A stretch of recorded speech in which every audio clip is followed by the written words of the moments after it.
Halo teman-teman, jumpa lagi bersama saya Marsha Covid.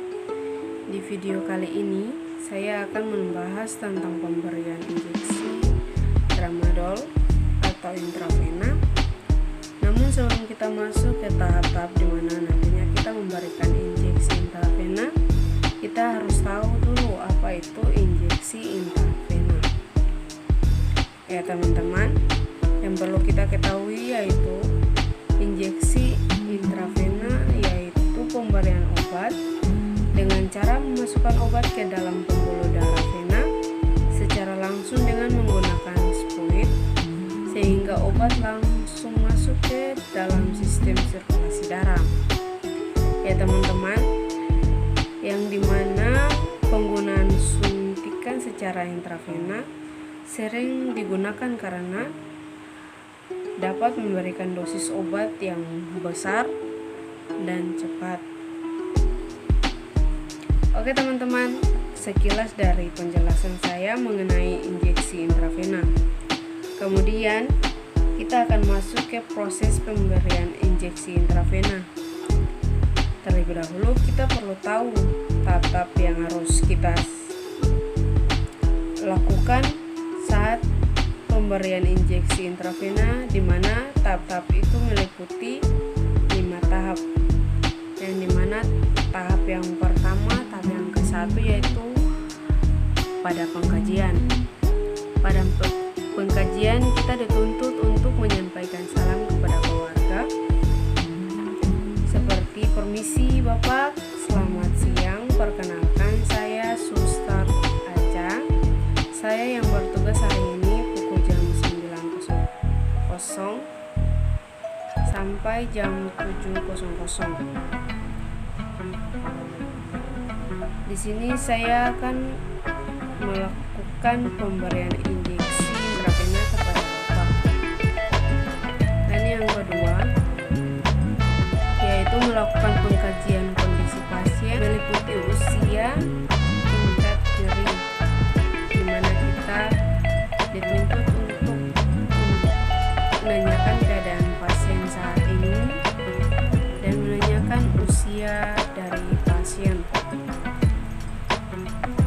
Dan yang paling penting kita menanyakan kepada pasien skala nyeri dari 1 sampai 10. Pasien berada pada skala nyeri yang berapa.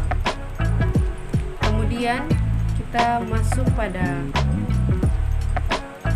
tahap yang kedua yaitu tahap persiapan. Tahap persiapan itu yang pertama mencuci tangan, dan yang kedua menyiapkan alat yang diperlukan. Ya teman-teman, alat dan bahan yang diperlukan ini ada 2 jenis alat dan bahan ya teman-teman. Ada yang jenis yang steril dan juga ada yang tidak steril.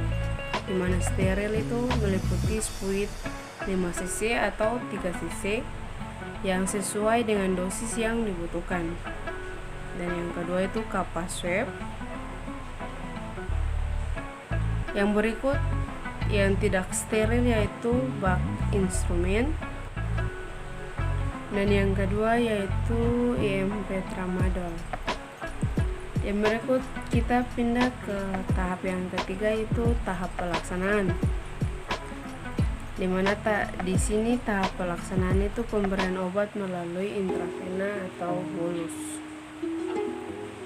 Yang pertama yaitu menjelaskan prosedur yang akan dilakukan dengan teknik aseptik, membaca etiket obat dan dosis obat sesuai 6 prinsip pemberian obat benar. Dan yang kedua jangan lupa mencuci tangan.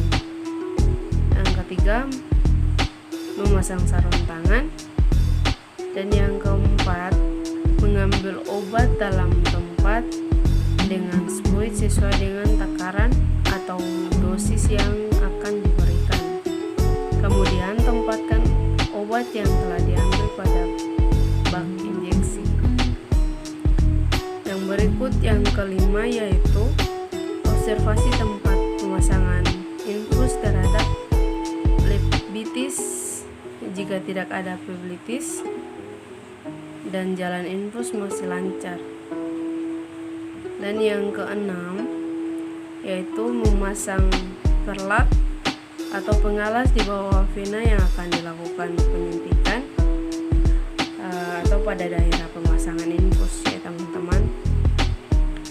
Dan yang ketujuh, turunkan drag infus sehingga tetesan infus terhenti. Kemudian yang kedelapan, disinfeksi daerah infus yang akan diinjeksi. Yang kesembilan yaitu melakukan penusukan dengan lubang jarum menghadap ke atas pada tempat injeksi pada infus set. Ya teman-teman bisa lihat ya. Kemudian yang ke-10, menyemprotkan obat hingga habis dengan pelan-pelan. Oke teman-teman, yang berikut yang ke-11, setelah obat habis, tarik spuit dan disinfeksi daerah tempat injeksi pada infus set dengan kapas alkohol. Masukkan spuit yang telah gunakan ke dalam bengkok.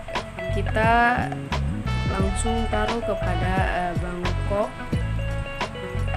dimana disitu adalah tempat penempatan sampah yang telah kita gunakan kepada pasien. Yang berikut yang ke-12 itu kita mencuci tangan setelah prosedur dilakukan. Setelah tindakan yang sudah kita lakukan, kita mencuci tangan kita. Yang berikut pada tahap yang keempat yaitu pada tahap evaluasi. Di situ kita melihat kembali kondisi pasien dari tindakan yang kita lakukan. Kita melihat kembali kondisi dari pasien apakah ada perubahan atau tidak. Kemudian pada yang kedua yaitu memperhatikan respon pasien selama tindakan dilakukan. Ya, di situ kita melihat